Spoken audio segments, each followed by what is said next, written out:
Welcome po muli sa Philippine Weather Trivia. Again, para po sa mga bago sa channel na to, ako nga po muli, si Alvin Pura, isang meteorologist at ang inyong weather tito. Ngayon, silipin na natin itong low pressure area na posibleng tawaging bagyong Quiapo ngayong linggo. Pero bago yan, tingnan muna natin itong ating satellite image dahil meron tayong mga pulo-pulo o mga isolated na pagulan at thunderstorms sa malaking bahagi ng Luzon ngayong hapon hanggang gabi. Ngayon nga, meron tayong mga thunderstorms na dumadaan dito sa Metro Manila at mga karatig lugar nito. Hindi pa po yan epekto nitong ating binabantayang sama ng panahon. Ito po yung ating mga tinatawag ng pulo-pulo o mga afternoon showers at thunderstorms. Sa kasalukuyan, nag-i-extend pa po yan dito sa areas ng maliban sa Metro Manila, nag-i-extend po yan sa Cavite, Rizal, Batangas, ilang bahagi ng Laguna, kasama po dyan ang Zambales, Bataan, maging dito po sa areas ng Tarlac at Pampanga. Ito po yung mga kaulapan na yan. At ito naman po ay mga pagulan hindi masyadong nagtatagal, pero kapag meron tayong thunderstorms, again, paalala po natin yan po ay may mga kasamang malalakas na pagulan at minsan may kasama rin po yan malalakas na paggulog at pagkidlat at minsan may mga nabuburing buhawi. Ayan, makikita natin sa ating satellite image na kanina, relatively clear pa tayo. Kailangan po ng init ng araw ng ating mga thunderstorms at sa hapon at gabi, tumutubo yung ating mga kaulapan. At yan nga, meron tayong kasalukuyang nararanasan thunderstorms dito po sa Metro Manila at mga karatig lugar nito, ang Central Luzon at ilang bahagi ng Calabarzon. Maging dito po sa areas ng Baguio City at hilagang bahagi ng Luzon. Meron din tayong mga occurring o kasalukuyang thunderstorms. Yan po yung ating mga pag-ulan tuwing hapon at gabi. At again, hindi pa po yan epekto nitong ating binabantayang sama ng panahon. Maliban dyan, meron din tayong mga thunderstorms dito sa western section ng Visayas at western section ng Mindanao.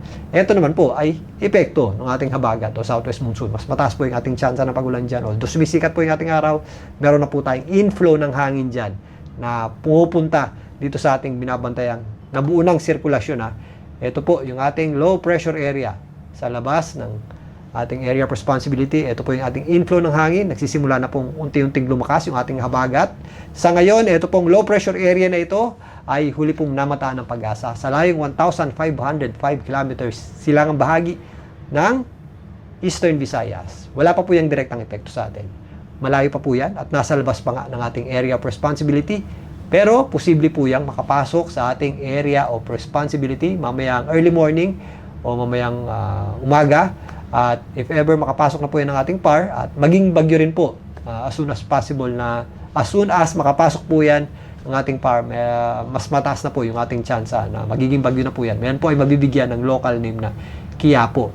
By then, ito po ay unti-unting magpapalakas ng habagat at patuloy na kikilos pahilagang kanluran.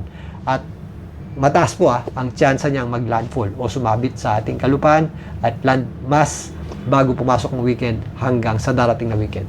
Silipin naman natin yan. So, narito po ang ensemble forecast track ng GFS o ensemble model. Ibig sabihin po niyan, general average nung posibleng puntahan ng itong binabantayan nating sama ng panahon, yung tatawagin nga nating bagyong Quiapo.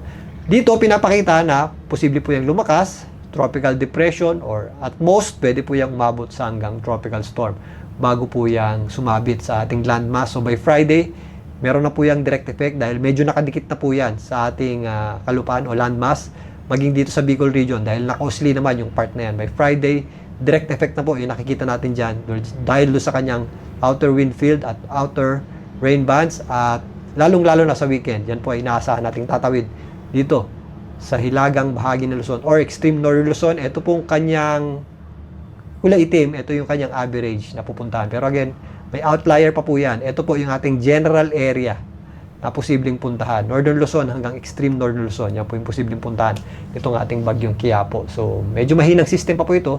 Magbababol pa po yan o magbabago pa yung kanyang direksyon at lakas. Pero sa ngayon, mataas po o inaasahan po natin itong sumabit sa ating landmass o kalupaan. So mararamdaman po natin yung kanyang pinakamalalakas na hangin malapit sa gitna at yung kanyang pinakamalalakas na pag-ulan. Doon po sa mga areas, kagaya ng Cagayan, Isabela na naghahanap ng pag-ulan nung nakaraang bagyong Inday dahil dumaplis lamang po yun. So halos kakonti yung mga pag-ulan at malalakas na hangin nun. Dahil dumaplis lamang po yun, na wala tayong masyadong nakuhang pag-ulan doon, particularly dito sa hilagang bahagi ng Luzon. Pero sa ngayon, dahil nga mas mataas po ang tsansa mag-landfall nito ayan, makikita na po natin ang significant na karagdagan sa pag-ulan dito po sa mga areas ng Northern Luzon, including dun sa mga nagko-comment na taga Isabela, Cagayan, Ilocos Norte, maging dito po sa areas ng Abra, Payao, Kalinga, Mountain Province. Ito pong mga kabundukan sa ilagang bahagi ng Luzon. Handa na po tayo dyan at mag-ingat po tayo sa posibleng pagtawid nitong bagyong tatawagin nating Quiapo.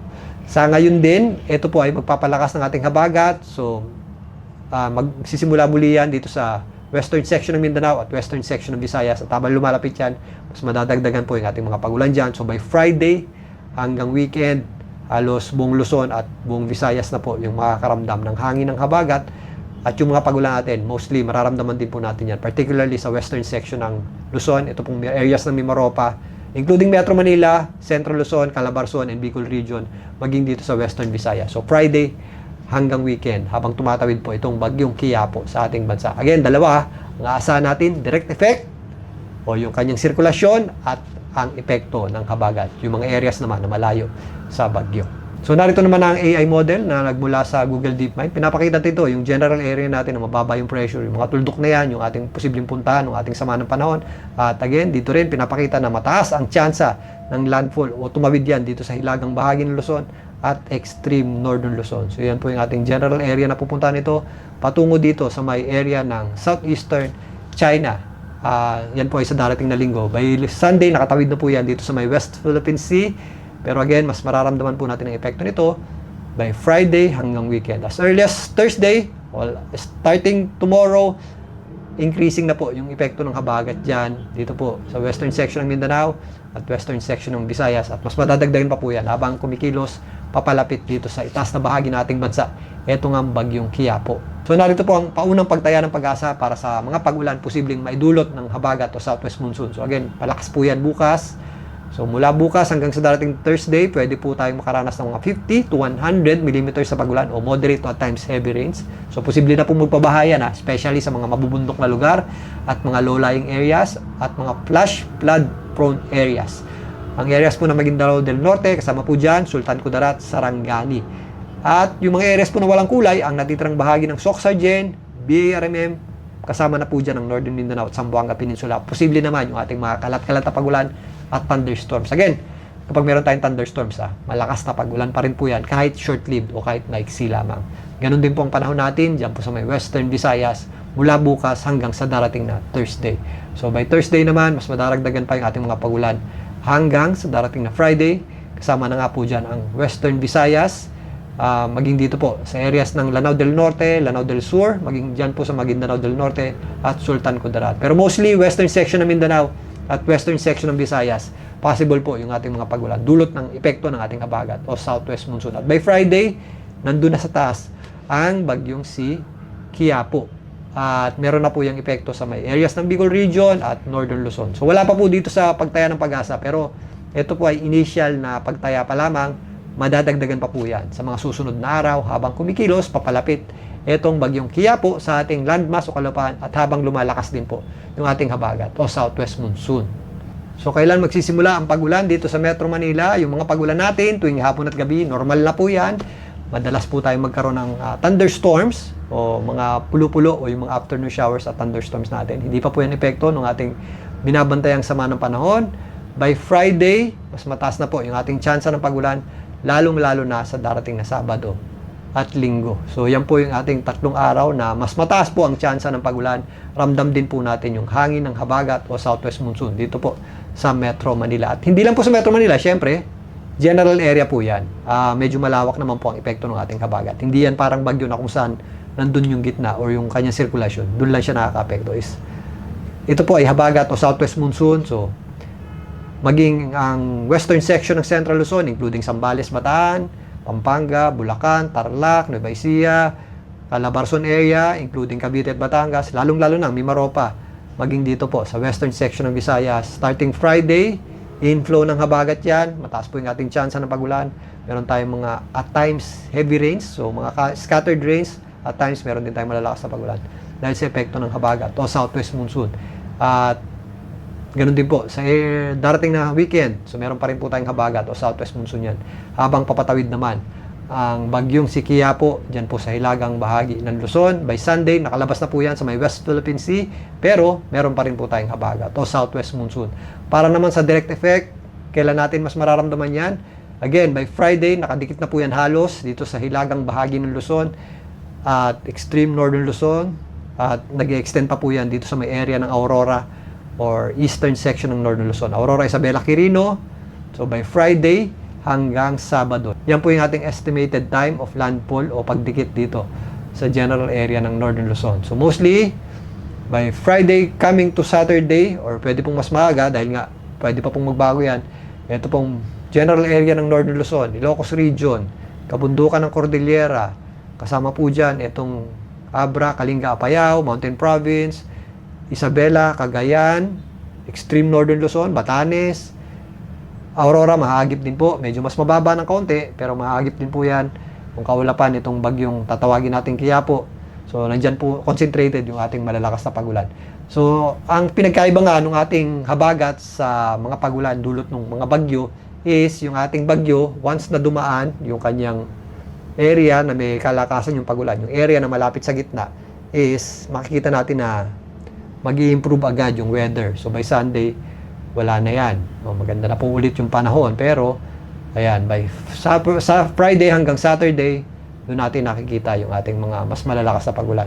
Although short-lived, merong kalakasan pa rin po yung ating mga pagulan. Ang mas maigi dito, mas nakikita natin kung kailan natin i-expect yung mga malalakas na pagulan compared sa habagat. Nakikita natin kung kailan siya dumarating. Pero, ang negative naman dyan is mas malakas po yung ating mga concentration ng mga pagulan, lalong-lalo na doon sa malapit sa gitna ng bagyo. Compared naman natin sa habagat na tumatagal at spread out yung ating mga pagulan throughout the day, may mga malalakas, may mga mahina. Minsan sumisikat pa yung ating araw. So, mas mahirap tansyahin yung mga pagulan ng habagat natin o southwest monsoon. At pag lumalakas pa nga yung ating bagyo, mas malakas din yung ating hila ng habagat. Pero by now, kung makikita nyo dito sa ating satellite image at dito sa ating computer models, yung ating concentration o mas malakas yung ating mga inaasahang pagulan dun sa areas na medyo malapit sa gitna ng bagyo.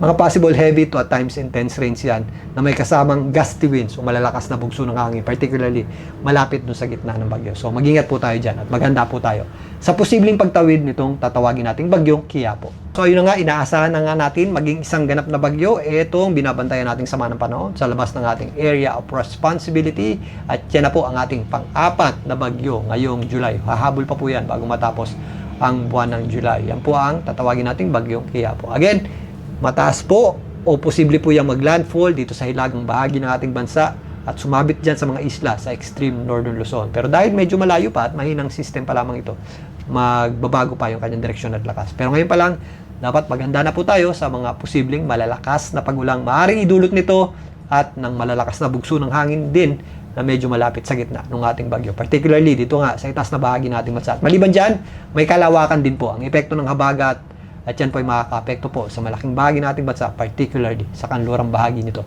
So paghandaan din po natin ang epekto niyan ngayong Friday hanggang sa weekend or habang papasok po itong weekend. Balikan natin yan bukas. Muli, ito po ang inyong Weather Tito para sa Philippine Weather Trivia. Magandang gabi po.